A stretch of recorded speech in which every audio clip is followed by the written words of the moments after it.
بسم اللہ الرحمن الرحیم۔ عزیز ساتھیو، السلام علیکم۔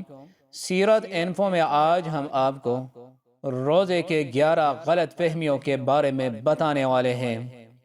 پہلی غلط فہمی، الٹی آنے سے روزہ ٹوٹ جاتا ہے۔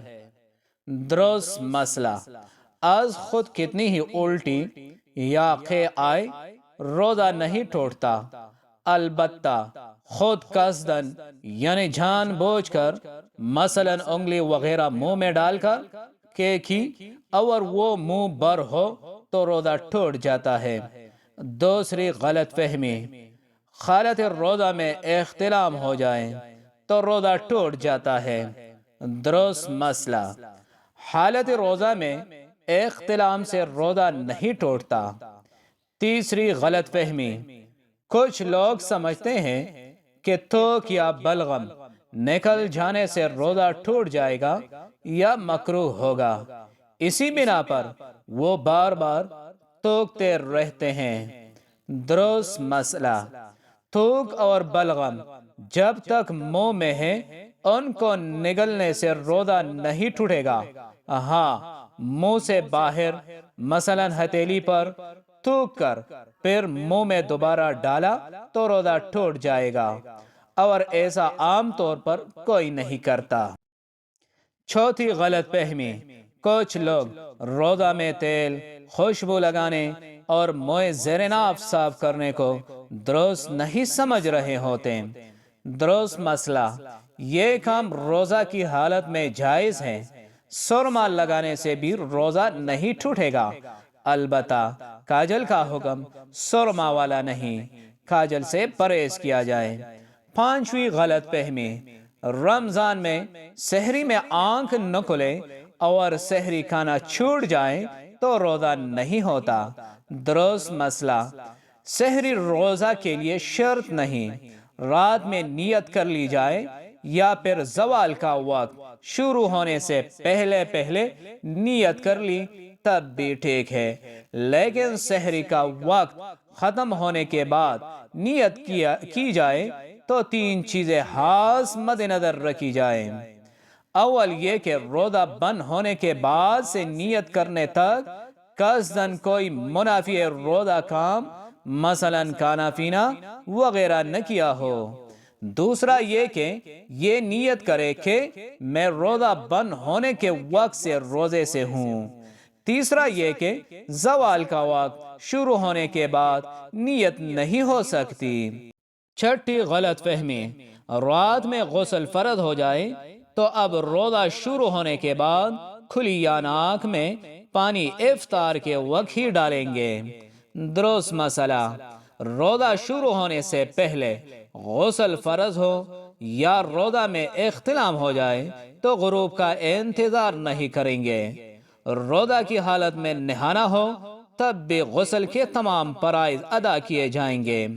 غسل میں کلی کرنا اور ناک میں نرم حصہ تک پانی پہنچانا فرض ہے، اس کے بغیر نہ غسل اترے گا نہ نمازیں ہوں گی۔ یاد رہے کہ روزہ ہو تو غرغرہ نہیں کریں گے، اور عام دنوں میں بھی غرغرہ غسل کا فرض یا کلی کا حصہ نہیں۔ جداگانہ سنت ہے، وہ بھی اس وقت جب روزہ نہ ہو، البتہ روزہ کی حالت میں ناک میں پانی سانس کے ذریعے اوپر کھینچنے کی اجازت نہیں۔ ساتویں غلط فہمی، حالت روزہ میں مسواک نہیں کی جا سکتی۔ درست مسئلہ، مسواک کی جا سکتی ہے، البتہ یہ احتیاط رکھی جائے کہ ریش خلق میں نہ جائے۔ آٹھویں غلط فہمی، جب تک اذان ہوتی رہے سحری میں کھانا پینا جاری رکھا جا سکتا ہے۔ درست مسئلہ، جب سحری کا وقت ختم ہو جاتا ہے تو اذان فجر اور نماز فجر کا وقت شروع ہوتا ہے، لہذا جو سحری بر ہونے کے باوجود اذان ختم ہونے کا انتظار کرتے ہوئے کھاتا پیتا رہا، اس نے اپنا روزہ برباد کیا، اس کا روزہ ہوا ہی نہیں۔ نویں غلط فہمی، چوٹ وغیرہ لگنے پر خون نکل آنے یا خون ٹیسٹ کروانے سے روزہ پر کوئی اثر پڑتا ہے؟ درست مسئلہ، جسم سے کوئی چیز باہر آنے پر روزہ نہیں ٹوٹتا، لہذا ٹیسٹ کے لیے خون نکلنے یا زخمی ہونے پر خون بہنے سے روزہ نہیں ٹوٹے گا۔ روزہ کسی چیز کے براہ راست ذریعے سے معدے یا دماغ تک پہنچنے پر ٹوٹتا ہے، البتہ چند صورتیں مستثنیٰ ہیں، جیسا کہ روزہ یاد ہوتے ہوئے جان بوجھ کر منہ بھر کے کرنا۔ 10ویں غلط فہمی، روزہ میں انجیکشن لگانے سے روزہ ٹوٹ جائے گا۔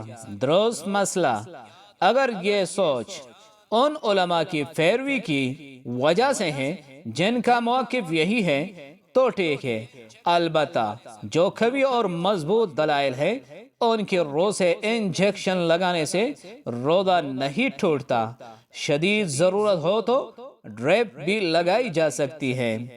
11ویں غلط فہمی، روزہ میں عطر یا خوشبو سونگھنے سے روزہ ٹوٹ جاتا ہے۔ درست مسئلہ، مائع خوشبو یعنی لیکوڈ حالت میں یا ٹھوس خوشبو سونگھنے سے روزہ نہیں ٹوٹتا، البتہ اگر کسی نے اگربتی کا دھواں مثلا منہ یا ناک کے ذریعے اندر کھینچا جو کہ لامحالہ حلق میں جائے گا، اور یوں ہی کسی بھی خوشبودار یا غیر خوشبودار دھوئیں کی دھنی اس طرح لی کہ مثلا اس کے دھوئیں کو ناک یا منہ سے خلق میں داخل کیا تو روزہ ٹوٹ جائے گا۔ عزیز ساتھیو، سیرت انفو میں آج کا ہمارا موضوع اختتام کو پہنچا۔ اگلی ویڈیو میں ایک نئے موضوع کے ساتھ پھر حاضر خدمت ہوں گے۔ اس وقت تک کے لیے اجازت دیجیے، والسلام۔